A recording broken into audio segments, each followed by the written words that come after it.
So you have to be open to learning stuff. If you are comfortable, if you're satisfied with where you are, if you are just cool with where you are in life, this is not for you. This is the thinking effect. We help you do your daily best. Thank you so much for tuning in. I'm your host, Tom Danger. We're back with a new episode into season 2. So thank you so much for coming along with us on the journey.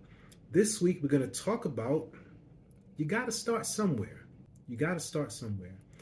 And that somewhere varies for each person. But before we go any further, please like, subscribe, and share. As always, if you would like a complimentary personality assessment, hit up the website, tomdanger.com, contact form. Just put in, superpower, and we'll get right back to you. If you have a guest that you'd like to feature, hit the contact form. There are a few people that I need to get back to. Thank you so much for reaching out to us. I got you. It's coming. What else we have going on? I'm going to put together a course. So, for some of the people that we've been working with and coaching to where I can't physically work directly with everyone right away. I'm going to put together something that's really cool that you can do at your pace and learn about yourself, because self-awareness is like the new gold. The more you know about yourself, the further you'll go. The whole, emotional IQ and all that good stuff. But it's going to be some really good stuff. So appreciate you. So when I first wanted to write a book, I was actually about sugar. I was in my first year of college. I went to LaGuardia Community College. And I did pretty good in English, surprisingly, because my English isn't that great. And I say that because, I speak with a lot of slang and, broken grammar. So to others, it may seem good, but in the world of English, it's pretty janky. But being that I was from the hood, I'm in Harlem, there were certain individuals in which I thought their stories were just so amazing. And it was this one guy around my way. He was one of a set of quadruplets. And they was running through the streets and they were doing some crazy stuff back in the day. But at the same time, there was a very, I want to say, gentle side to him, almost like anybody else, where it's just like you don't really want to do bad things, but because of your environment, you're doing certain things as a mean for survival. Doesn't make it right, but it's what had happened.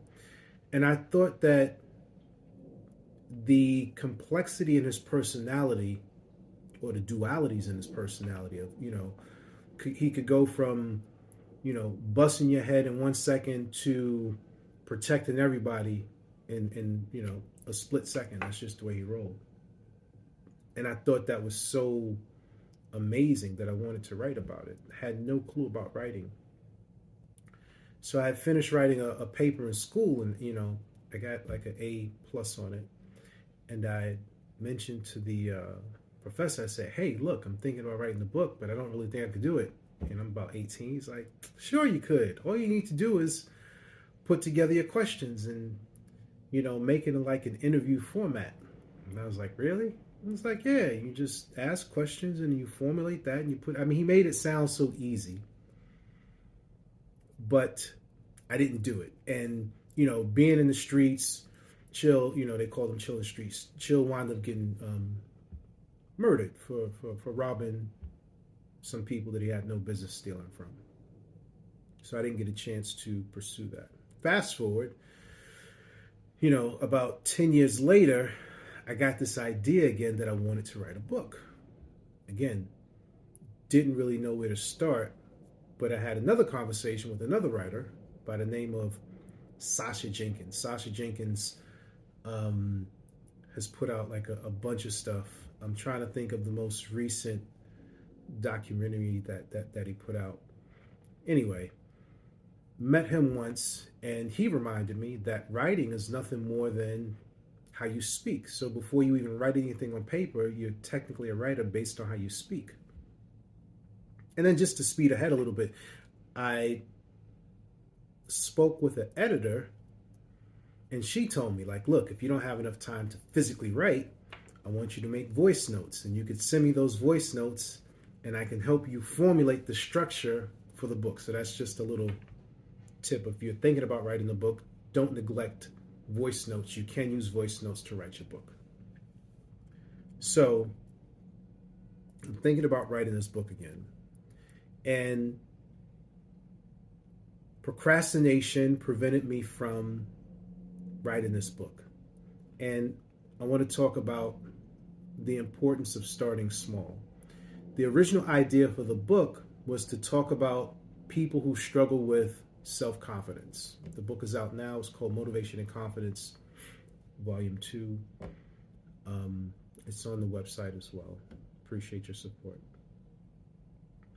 But I didn't really know where to begin. And I remember working somewhere and I was telling a guy who's a really good friend of mine now that I wanted to write a book. And he was like, you could never write a book. I said, it said in my mind. I was like, that was kind of corny. I was like, bullshit. I'm going to write this book.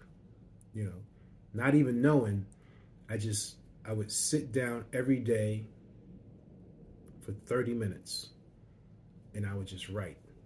I wouldn't really, at first there was no structure, but then after I started getting into it, I said, all right, let me at least create an outline, right? So I always like to package this in 3 steps to summarize it so that it's not all over the place. So this is going to be, you got to start small. And when you start small, you should start with these 3 steps, okay? And the first step is vision. So by me creating the outline, it created, let me take a step back. The thought of completing the book, that was the vision. The vision was to physically see it like it's done. That's what I wanted to do. I would complete this book. I wanted a story that could help other people. Always have to start the first step, vision. And like Stephen Covey would say from the 7 Habits of Highly Effective, you always begin with the mind. So you start with the vision. What do you actually want to see completed? You have that in your mind, okay? The second step is the planning. Now, you just gotta start. You gotta go. And you have to take it as far as you can take it. And you're not a good writer, still just write, but then you have to find a really good editor, right? And the importance of having an outline is because it provides a guide, or it's essentially a plan. Where are you going? You know that you're going to write based on these chapters or this outline. These are going to be the subjects that you're going to talk about, okay? And this is starting super small. This isn't, don't put in your mind how many books you're going to sell. Don't put in your mind whether it's going to be perceived as good or bad. We're thinking about getting this done. Don't think about number of pages. Only focus on your vision and the outline that you have, right? So started this book, started writing it, had the outline. I knew, basically what I wanted to talk about for each chapter. And it was all over the place, right? But I stuck to it. It took me about 6 months to a year to write because I wanted to make sure that it was good, as well as tell a story that could impact and help other people. So it's something that in rush to, you make this plan part of your life, right? This is like brushing your teeth. You're going to write every day, but you're starting small. It doesn't matter. You set aside a certain time period in a designated area and you do it. If you only have 15 minutes, dedicate yourself to that 15 minutes and don't break it for anyone. This is your starting point, okay? You have to do it, whatever you're going to do, have the vision, you plan it, and you do it consistently, all right? First thing is the vision. Second thing is the planning. And the third part is the execution. What is the execution? It's actually typing the book up and getting a printed copy in your hand. Now, I've put out some videos. It's really a short video on how to push a book to Amazon. I'll leave that in the comments. I actually did it as a Instagram post. I also have some cross-related information on self-publish a book from a blog, all right? But you want to do what you can do to get this book in your hand. We all have a story to tell, but you got to start small. And the hardest part or the biggest part or the most important part is getting started. This is the Thinking Effect, where we help you do your daily best.